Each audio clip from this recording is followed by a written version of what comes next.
بسم الله الرحمن الرحيم وعن وناكسن داوديال كنا سو دhowaada barnaamij gaar ah oo ku saabsan xaaladda waxbarasho ee degmada Taleex oo si toos ah idin ka soo gudbin doono TV-ga caalamiga ah Royal TV xarunta uu ku leeyahay magaalada Taleex.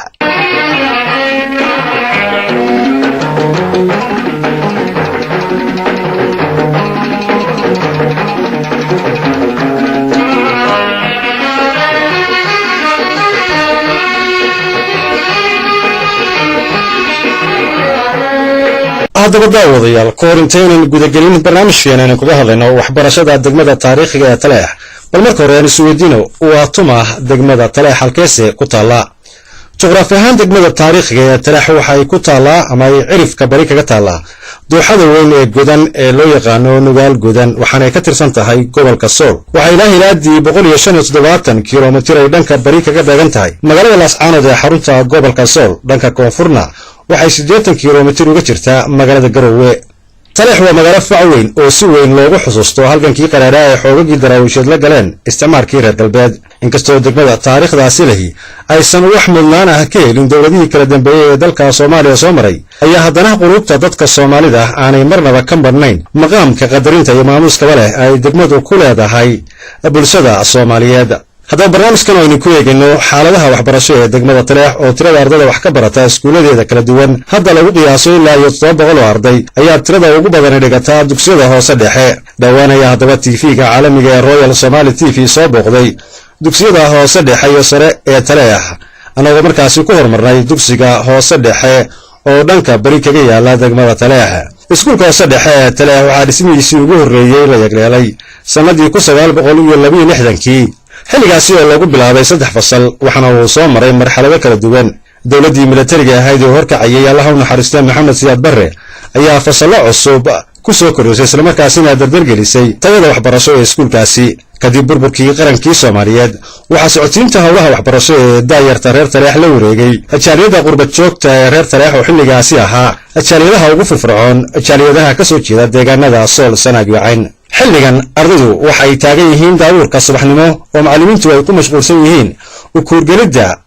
xaaladda guud ee ardayda caafimaad ahaan nadaafad ahaan iyo weliba ogaanshaha nashaadka iyo firfircoonida ardayga qadar jimicsiya kadib ayaa markaasi waxaa la guda gelayaa qiraa'ada qowlka Rabbi ee Faatixada.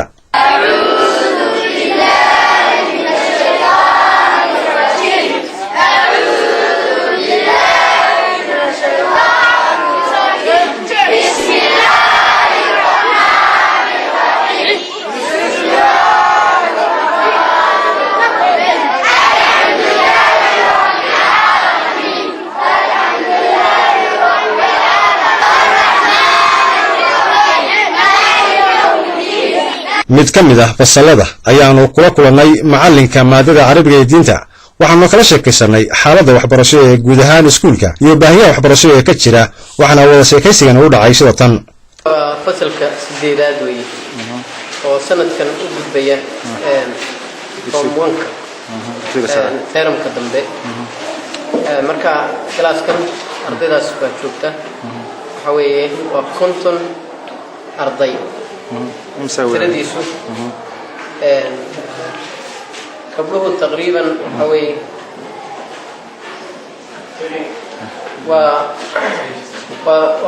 شن يطبن قبله دوية ويلشوا حوالي شن يصدم ويل marka arday inta la weeye teerab ku gud baysa sidii maaragtay caadiga ahaydna waxa weeye wuxuu diyaar garoobayaan sanadkan imtixaanka eerarka sidoo kale macallin isagu markaasi la fahantiisu xilligaasi xiisadda bartamaha kaga jiray ayaa waxa noo soo gashay inaanu qadar wax ka weydiino sida waxbarashadu uga socoto dugsigan. waxay qaataan maadooyin kala duwan sida sayniska iyo xisaabta iyo language English social study Arabi iyo diin maadooyinka kala duwan ayay qaataan marka ardaydu numberkoodu sidaan hore ugu sheegaan kalaasadu waxa weeyaan waa large class weeye tiradu way badan tahay fasalada sida darteed waxaan ugu yar classka iyo teachers ayaa xukuma كاسي أدرت أدرى فصلوا وعلاج كاسي وهي 50% 40% قارب 60% students كتير marka waxa isugu jiraan wiilal iyo gabdho ayuu ku kooban yahay fasalku waa fasalka grade waxa uu grade 7 weeye numberkooda tirada waxa weeyaan 45 arday marka la eego tirada ardayda dhigata dugsigan hoose dhexe ee Taleex iyo fasalada haystaan yaani ma iska fidaan mise waxaad leedihiin wali waxa jira baahi loo qabo fasal cusub way jiraan baahi loo qabo fasal cusub hadda arday qaar jira gelka dambe aan soo celino way jiraan tirada macallimiinta oo lagu yar iyo fasalada oo yar labada maaddo way jiraan oo way ka jiraan dugsiga ka jiraan ma jira guddi ama board waalidiinta ardayda ah oo iskuulku leeyahay هاوي كنا ومسيهن هاوي شقيان سيد عمرو نور شقيان هدي أي تيمنا هاوي سيسرسون مسؤول جل كلام مكا يبدو ويبيتقطع وينكران بدأ سي ويجيا هذا روح على دافعي حلقي مرترم كأما ترم كي دحين واحد مدين لدافعي ولا جلي ترم كي لبعض مركا لا أسبر برضه وقت قاعد قاعدتين يدرس تاد بحسان يعني مثلا هذا وقت كافي ما يدكوا فيلم بوهري إن لو لما يستروا بقاك تمام منهج. سيلبس كانوا قالوا حقوق تنجريسية ما قرشيسية هاي إن بلا سنة كسكول كوفرية هاي ويسكول قرشيسية هم تيب الباكرة إن لما بلو إلى لما هو ويسكول تقول كي وقت ويسكول بسكريسية هاي سكول كنا كوفرية هاي سنة كي كوفرية هاي طبعا بلود كوفرية هاي لو بلود أنا وحوي كوفرية هاي marka tobanka bilood iyo maadooyinka aan qaadano silbiska aan qaadano isku diskrisiin sida darteed waanu ku rajaweynaa in aan qaafino silbiska inta nooga hadhay waqtiga keenka labaad iskuulku uu furay ilaahay idin kariyo أنا وحشتين ترى معلمين تيكون يرين سكول كده واحد ترى مادوين عن ولي الله هين معلمين لقى ويجران مادوين عن ولي الله هين مع هذا حسابته أو كل هو يعني معلم كان يسكن السكول ده أيام بعتهان عن وسين أو فديا هذا المعلمين كانوا في كذكرية تكسر سنوي بتشرا ومقرن ساعة مثلا معلم بوسي ودي بيساعد هذا أنا مع هذا حسابته وفيك شوي وبنات هاي معلم وهذا يعني وديار وياك لكن ماذا أبوي تعطى معلمتك يا السعية معلمتك بسيط سنة هي أساسا سهام وأسس كعوسة محاول باقي الشديد سأشاريدا ديجان كان دقيقة تلاح يقول بحكم رقم هذه عن الباهية لك أو شاريدا دقيقة تلاح يعني هو يعني سورة جريء سعسين تي جريتان كان تكسر وعيه وهدي أي يوم أي قعدت أي سعسين هو شيء السنة بسوا عن رنكها مصر ده استيك سواء نقطة أما يعني السل اللي قاعد معلومين تقارته أما بوجاك أما قرط كره وحبرشة أنتوا وين نقعوا يعني هديرنا وحنو شيء أما نقعسنا إن نلوسي دلالة أو معلمين تريو أقرب كره وحبرشة وحنا نلوه كرينا ركز عاون arday ka mid ah ardayda dhigta fasalka 8 waa fasalka ugu sareeya heerka waxbarasho ee dugsiga hoose dhexe ayaa ka warbixiyay maadooyinka ay ku qaataan manhajkooda waxbarasho سداد مادو وما كل شيء كرتها ما حكي لي عربي دين عربي دين انجليش حساب ساينس يسوان عارف التوراة مادة هدر عادي كان سنة معلم كتب شراء مادة دي عربي مادة عربية مادة دي بدأ دقو كعرضيهان وقوة نكسن المادة دقو تشعشها انجليش كان يعني هر كهذا الميدو اللي قاعد انجليش واقرتي سيدي ولا شقة سنادقة إيو معلمين تي احترام كمعلمين تي واقرتي فضباتك يعني مسح حيصادات بعد ما نتي غلطان سيدي حيصادات بعد غلطان سنة كان واحد كل شفتها سنة كي يقدم بي دوكسي قدحها دوكسي قدحها واحد ديال قروب الساعة هنا دوكسي سرور كتير هدي إلهي هذا ما حد كل شيء سنة كذا امتحان كهدي الله إلهي هذا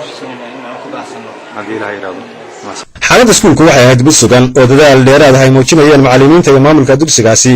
inkastoo ay jiraan caqabadaha ay ka warbixiyeen macallimiinta iyo weliba maamulka dugsiga hoose dhexe ee Taleex oo ay ka mid tahay ama ugu weyn tahay jaaliyadda degmada oo xilligan ka gaabisay doorka ay ku lahaayeen waxbarashada barbaarta reer Taleex kadib dugsiga hoose dhexe ee degmada Taleex waxaan u suura gashay kooxda Royal TV studios ay ku leeyihiin degmada Taleex inay u gudbaan dugsiga sare ee degmada Taleex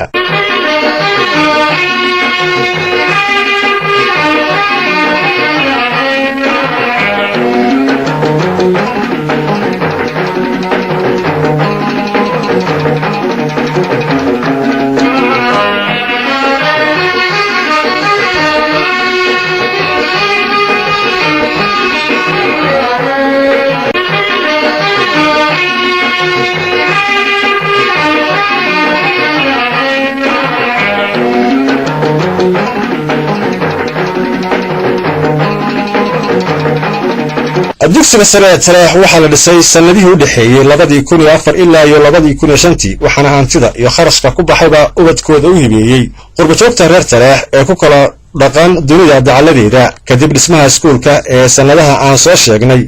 ayaa sanadii 2006 ay ardadii ugu horeysay lagu bilaabay heerka waxbarashada sare ee degmada taleex ay yeelatay sidii caadadaba ahayd ardadu waxay xilliga kan markaasi ay taagan yihiin daabuurkii subaxnimo iyagoo u diyaar garoobaya inay markaasi fasalladooda kala galaan maamulka iyo macallimiinta dugsiga sare ee degmada taleex waxay ku mashquulsan yihiin sidii u ogaan lahaayeen xaaladda arday kasta iyo weliba firfircoonida ardada iyo xaaladaha guud ee arday kasta oo markaasi ku sugan yahay kadibna qiraa'ada qowlka rabbi oo lagu furo subax kasta ardadu waxay markaasi u diyaar garoobayaan inay fasalladooda kala galaan oo qaataan xisaskii maalintaasi loogu talagalay fasalkii ugu horreeyey aanu gallo oo ugu jiray macallin ka mid ah macallimiinta wax ka dhiga dugsigaasi sare oo markaasi dhigayay maado ka mid ah maadooyinka cilmiga sayniska qaybta ka hadasha nolosha ee loo yaqaano biologiga oo loo yaqaano macallin maxamuud cumar nuur ayaa markaasi qaadaa dhigayay cashar ku saabsan habdhiska neefsashada ee aadanaha sharaxaad kooban ayaa macallinku naga siiyey casharkaasi kadibna waxaanu ka codsannay inuu wakhtigiisa qaaliga ah qadar naga siiyo warbixin xaaladaha waxbarasho ee iskuulka maadada hadda ay qaadanayaan waxaa la yidhahdaa waa biology gaar ahaan cashar ku saabsan respiratory system human being habdhiska neefsashada ee dadka bini aadamka marka wax hadda aan qaadanayna waa exercisekii oo ka shaqeynayeen ardada oo laga arday ku kooban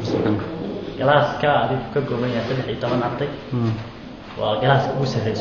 iskuulka ugu sarreeya 13 arday marka hadda waxaad macallinka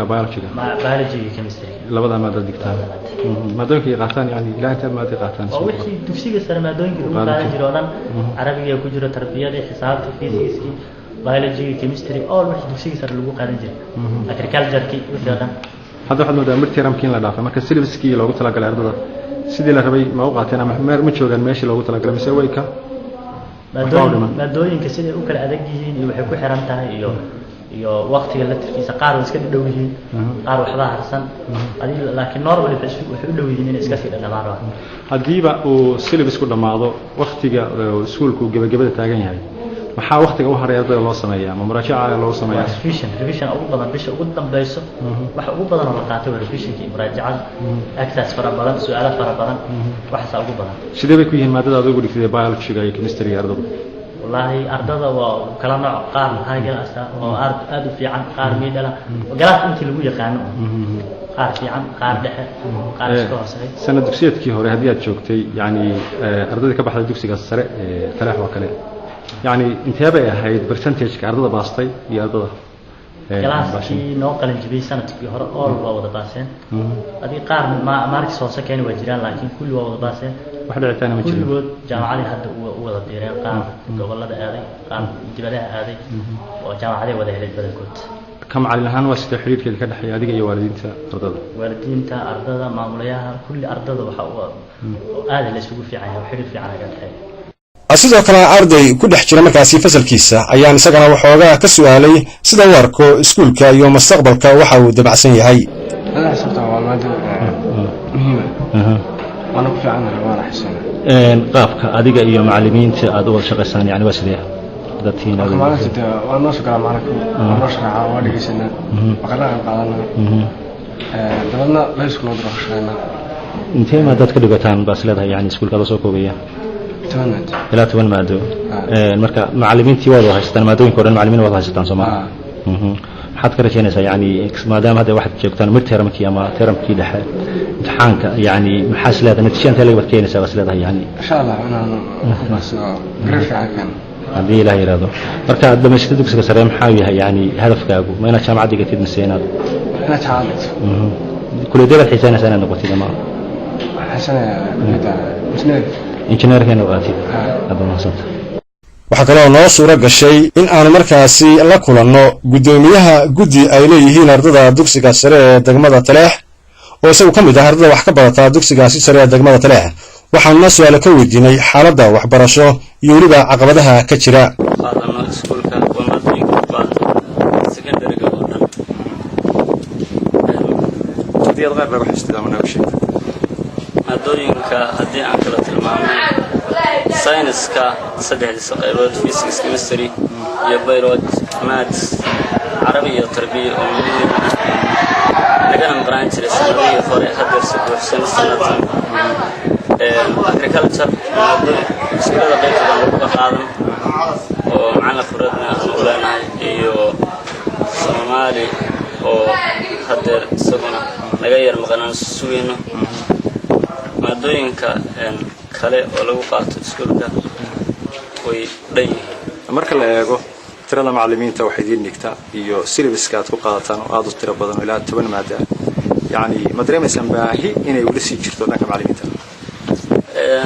طبعا ها لكن وين أنت سيدي خير سكول كم حصل مرتي إن لو قلت لبا ما هدو كلي أي أرضي وسفرية هدرنا جامعة عمود يا جيران أنا جا سنة يقول نصيبنا أيام كبيرنا أنت سومر سكول كان هذا الرفع يعني يقصي كسي موضع هذي وقصي سعود السودان إحنا لو فكروا تاسو يسوي تيقول بجوكتا كعندك كويس سكول حصدها وحمقا وأنا تبينه way jiraan laakiin waxaan ka soo kaban karin maado muhiim ah ma jirto maado hadar aan weli macalinkeeda diyaar ahayn Soomaaliga ma jira inta kale complete way yadarna macallin ka adag maadooyinka ayaa dhigto meel badan ay isaga keeneen jaaliyada iskuulka maamusha waxa muhiim ah waxbarashadu waxa base u ah wada shaqayn waalidiinta ardayda iyo macallimiinta qaabkee ayaa ardayda dugsiga sare ee degmada Taleex ugu xiran tahay guddiga waalidiinta iyo macallimiinta qaabka wada shaqaysan hagaag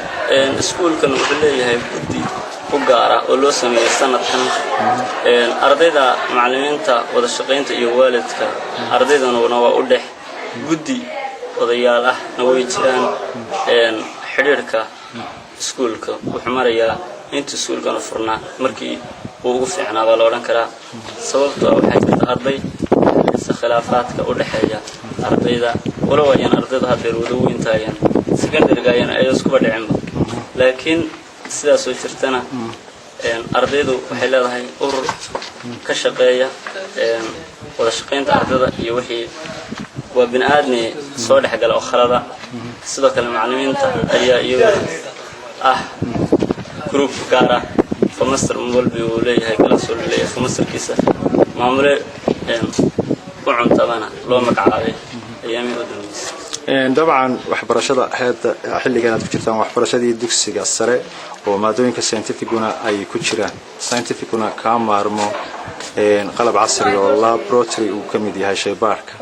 iyo library ama qayb akhriska oo arday wax ku akhristaan labada qaybood ba waxaad moodaa iskuulkeena ku maqaynaa ma dareemaysaan baahidaasi طبعا ها waxyaabaha aanu ka caban karno waxa kamid ah facility-ga waxa la yiraahdo annaga oo ah iskuulkan wax alaabta iyo kala duwan isna buugta iyo alaabta aad i magacawday oo dhan way ka wada maqayeen qalabkan casriga ah waa kan naga maqan oo aan tibino inaha iskuuladu ay naga gaadhiin aanu ka caban karno ama aanu jeclayn in la ogaado nabadna buuxiyana waxa kamid ah qalabka laboratory-ga buugta facility-ga ay naga maqan iyo waxyaabaha la midka ah oo iskuulada baahidooda ah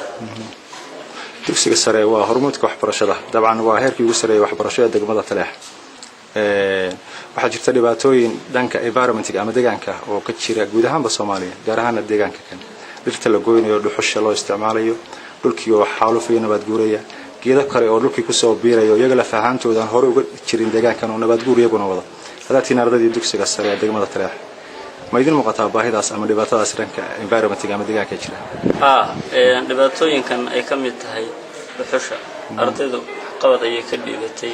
mudooyin hore walow ay talkoodu gaabnaa misna sidoo kale dhirta ku soo korodhay deegaanka uu ka mid yahay garoonwaagu kow ka yahay ardaydu waxay ahayd qaybtii ugu horeysay ururkii ugu horeeyay oo ardayda ahaa hadda fanfoor ka baxay oo ay naga kala tageen mar ayaanu tagnay ka soo khudbadaynay magaalada dooxadaas dhumay la yiraahdo dadkeedana istusmay iyaguna nala qaateen in la gacan saaro heerarkaas iyo ardaydu ka gaadhay inay baawur engeydaan u shidaalsadaan qabadka sidoo kale qurba joogtii noo timi oo Umar Cali ku ka ahaa maraan saarnay aan arrimahaas kale waan waxbaan ka neeray maxay idin la muuqataa waxay yiraahdeen aad ayay noogu booriyeen sidaas plantationka oo aad ugu liita dhirtan waxyaabaha naga codsadeen ba kamid ah dhirta magaalada oo kale inay wada wareejino guri walba lagu horbeero wacyigelinta noocaas kala wacyigelinta populationka communityga inaanu kaalin ka ciyaarno arrimaasna waanu fulinay in badan si sanitationka aanu meel uga soo hadnay markaad ka hadlayno dhanka deegaanka dugsigeena sare aad wax ku baranaysaan dhir male dadkii ardadii sare dugsiga sare yani midan subaxdii ama marka aad indhaha soo kala furtaan u baahnayn inuu dhigno ay qabtaan wax cagaaran maxaa sidii ka hortaagan inaad iskuulka dhir ku beertaan dhirtii iskuulku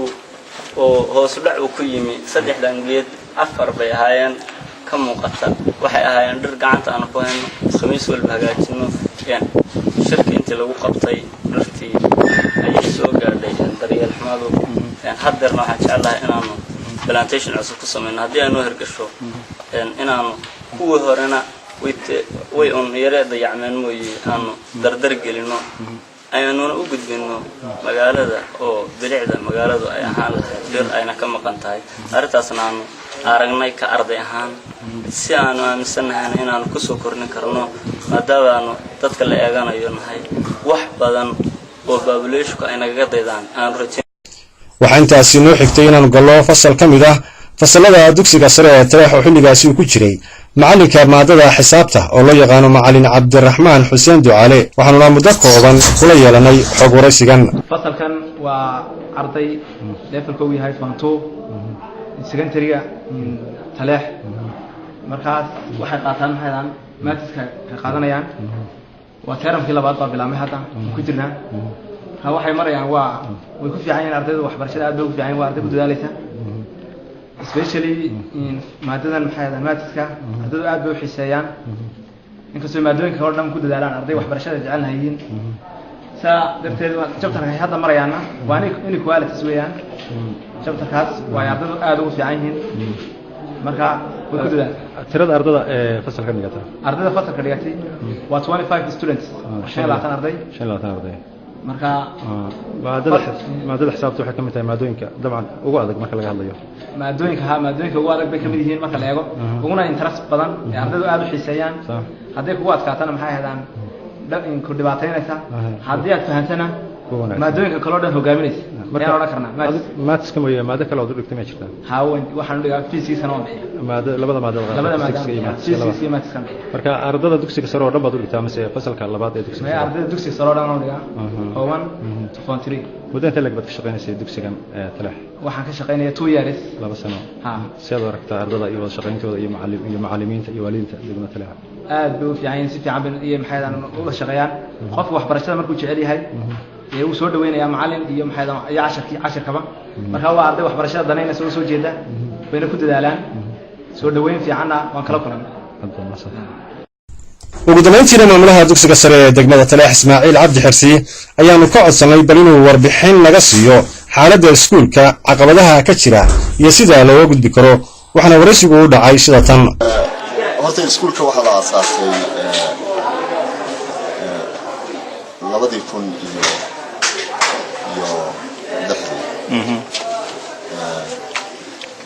iskuulka waxaa dhigtaa 70 arday macallimiintuna hadda waxaan ku nahay 5 macallin ayaan ku nahay oo maaha kala haysta maadooyinkii motor iyo minor bay labadaba dhigaan macallinkii uu dhigaa labada maadaba waa dhigaa tii motorka wahaa iyo tii minorka wahaa as education college marka saasaan macnaha waa arrin ma garanaysaa ka wada shaqeeyeen jaaliyadda community degmada Taleex iyo guddiga waalidiinta iskuulkan waxaa asaaskiisa ugu horeeyay maadaama ardaydu ay kala kulmeen dhibaatooyin xagga maaragtay iskuullada ay u aadayaan gobollada oo sponsorship-kooda qaaliya darteed ayaa loo asaasay iskuulka tirada macallimiinta wax ka dhiga qaamada iskuulkan waa imsa macallin hadda waa 5 macallin baan ku nahay 5 macallin baad ku tihiin marka maadaama ay maadooyinku intan ka badan yihiin waxa jira macallimiin dhiga maadooyin ka badan maadooyinkii loogu talagalay waa jiraan siba anigoo kale waxaan dhigaa 3 maadaan dhigaa oo kala macnaha maadooyin maadaama ay jirto way aragnimadayda in badan aan soo shaqeeyay oo Kenya oo kale waxaan ka soo shaqeeyay 3 sano oo dugsi sare marka khabiir baan u ahaa xagga luqadda maadada history oo kale baan ugu daray ardada macnaha inkastoo ardadu ay inta badan iskuulka ku salaysan yahay maadooyinka scientificada waa 10 maado oo ay 3 luqadaha tahay 7 ay tahay maadooyinka tahay marka syllabuska ama manhajka ardada dugsiga sare ay qaataan kulligood waxa lagu qaataa luqadda Ingiriiska miyaa mala waxa weeye maadooyin sida maadada Carabiga iyo diinta oo kale Carabi baa lagu qaataa maadada Soomaaligana Soomaali baa lagu qaataa laakiin maadooyinka kale oo dhan manhajkoodu media instruction language waa English marka la eego baahiyaha kala gedsan kulli waxa jiri kara caqabado maxay yihiin caqabadahaas leedahay xilliga kan way hortaagan yihiin ama way soo wajihi karaan dugsiga sare adigu aad maamulaha macalinka waxta arrimo xagga community-ga degmada ka dhaxdhacday darteed caqabad way ku noqon kartaa sponsorship macallimiinta dhinaca salary-ga oo kale ay bixin jireen jaaliyadu arrinta noogu daran hadda waa tan sponsorship salary-ga iyo waxyaalo la oran karo dhinaca materialka oo iyada xalkeedu ay noqon karto mid aan iska kaashan doono wasaaradda hadii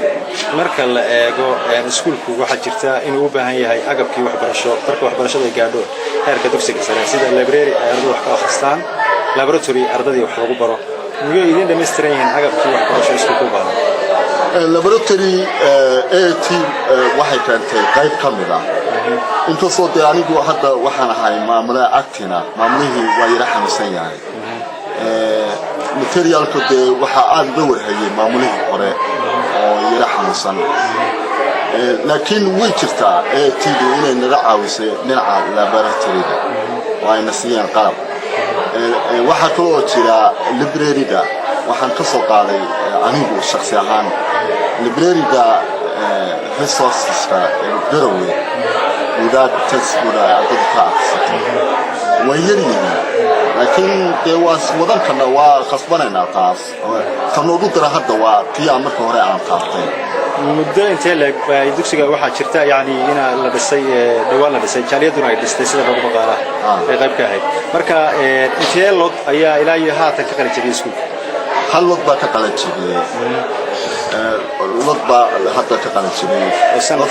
oo sanadkii dhawaataa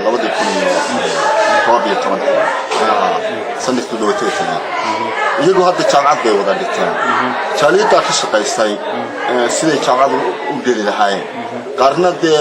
yaamihii dhawaataa nasiibkooda waxay heleen Turkiga scholarship oo ilaa arday xooga 6 arday kala ka noqotay hagaag marka la eego tirada macallimiinta aad haysataan iyo maadooyinka la dhigayo sidaas sheegtay waxa jirta baahi dhanka macallimiinta yaad isleedahay baa yani idinka dabooli kara baahida dhanka macallimiinta aad qabtaan oo yani soo jeedinaysan codsi annaga hadda maartay ma haysano jaaliyadda maahane ma haysano dee waxa dhinaca naga caawiya salary-ga macallimiinta ama baahida macallimiinta dee jaaliyaduna xaaladda hadda la soo kala qaysan degmada macnaha degmada ka timi xaq macnaha marka taasi way xalismaysaa nimankaas jaaliyadda ayay ku xiran tahay inay magalaysaa naga daboolaan oo sidoodii u sii wataan oo aysan tixgelin xaaladda maartay hadda maartay dhacday kayska waa inay tixgeliyaan ardadooda mustaqbalka aan rabno inaan ka soo saarno jaamacad heer jaamacadeed macnaha waa u dadaalo macallimiintaydu maadooyinka mojar aan minor subject-ga si fiican bay u dhigaan waa niman la soo xulay oo jaaliyaddu ay soo xulatay iyadoo adeegsanaysa guddiga waalidiinta maxaadabada ka dhisan door intee leeg bay ku leeyihiin dadka gudaha hadday ahaan lahayd waxgaradka iyo ganacsatada magaaladu waxbarashada deegaanka aad iyo aad way shaqeeyaan runtii inkastoo dhibaato iyadoo ka dhacday ay xogaa kala qaqaysay laakiin way jirtaa waxa weeye si fiican bay uga qayb qaataan iyagoo wada jiraan macnaha waxa arkaynaa maalin walba waa noo yimaadaan way naga caawiyaan ardada maartay wada jirkooda hadda waa u jeedaa maaragtay ardaydu siday u labisan yihiin macnaha uniformka usoo qaateen siday waxbarashada uga qayb qaadanayaan waa aad bay nooga caawiyaan arrintan way nala socdaan everyday laakiin jaaliyadii baana hadda xoogaa كسكو وحبرشة أي مناهجة يردو كقطان دوكسي السريع دقمة تلاح ما تشيران وح كلو أكتيفيتيا أما نشاطات أو سكول كبديس لو سمايو هذه هم سبورت يروح كلو ardaydu galabtii baan waxaan ku dhiirigelinay inay sameeyaan ciyaaraha maaragtay sida kubadda cagta oo kale inay ciyaaraan si wanaagsan laakiin anu waxaan ku dhiirigelinaa waxbarashada waxaan ku dhiirigelinaa waxbarashada ay ka mid tahay diinta islaamka inay quraanka dhigtaan inay macadka shariicada islaamka ay bartaan waxaan ku dhiirigelinaa inay bartaan maaragtay translation for Quran also muhiim u ah runtii waxbarashadooda ka caawinaysa xagga maaragtay reality-ga waayo science waa practice-kana waa laboratory wax ku salaysan wuxuuna ka yimid diinta islaamka aqoontoo dhan diinta islaamka ku salaysan tahay سؤال بكرتا يعني مهم وكبا سنفيل كان دوكسي سرين شغلنا وحتى معلم بيولوجي wax ka dhiga environment iyo deegaanka dhibaato badan ba ka jirta oo waxa jira xaaluf iyo nabaad guur waxa jira dhir kale oo deegaanka ku soo kordhaysa oo dhirtii hore ama geedii hore deegaanka u jiray nabaad guur ku haysa ardayda ma ku wacyigelisaan in ay environment-ga ama deegaanka ilaalintiisii qayb kala qaataan syllabuskiina sema ku jirtaa syllabuska iyada waa ku jirtaa qaybdan oo environment-ga oo chapter dhan oo ecosystem la yiraahdo casharada hadii qaataan aad bay u faraxsan yihiin laakiin institution-ka ka jira degmada tan qaatuma ka horo waxa wuxuu ahaa iskuulka kaliya oo education ma jiro another institution sida institution-ka maxkamadaha degmadu ma laha institution-ka booliska degmadu ma laha institution-nadii kale ee muhiimka u ahaa sida cashuur qaadayaasha degmadu ma laha waxa weeye haddana waa lagu tilmaamaa qolooyin baa tilmaantay sida Puntland oo Somaliland midna kaba ay qaadan inay wax ka dhisaan hawlaha iyaga waxa wax qaban lahaa ama ka hortagi lahaa arrintan environment-ga ama environmental preservation huwa security-ga waa booliska waa ugu horeeya iyo maxkamadda oo la saari lahaa midna ma jirto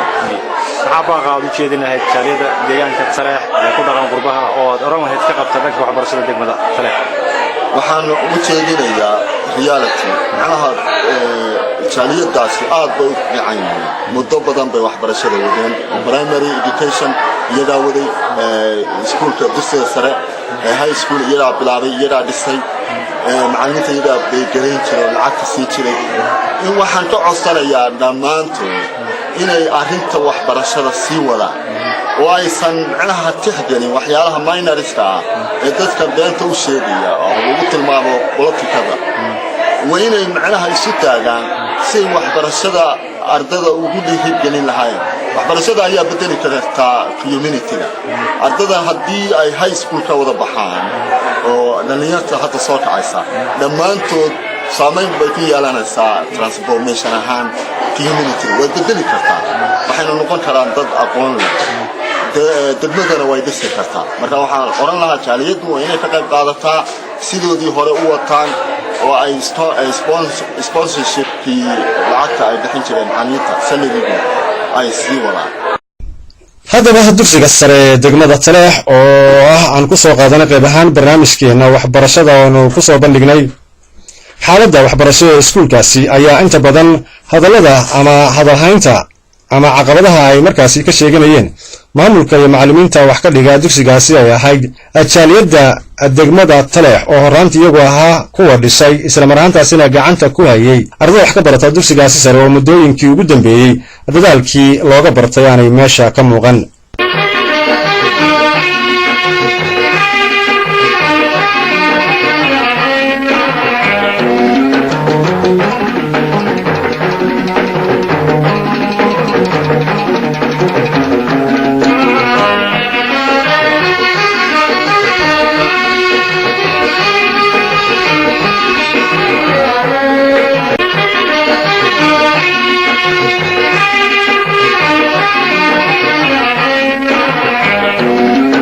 haddaba iyadoo ay jirto dibidhacaasi ku yimid jaaliyadda degmada taleex oo iyagu ahaa aasaasayaashii waxbarashada casriga ah ee degmada taleex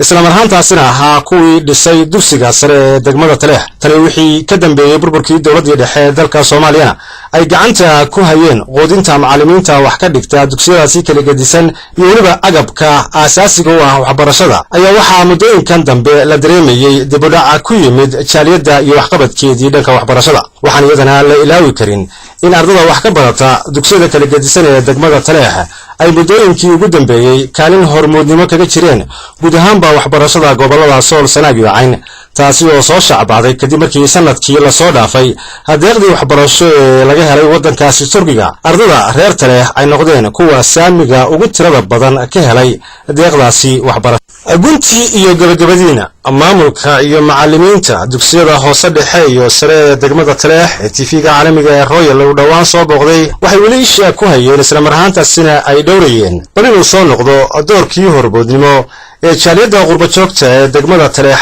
ay ku lahaayeen barbaarinta iyo waxbaridda ubadka reer taleex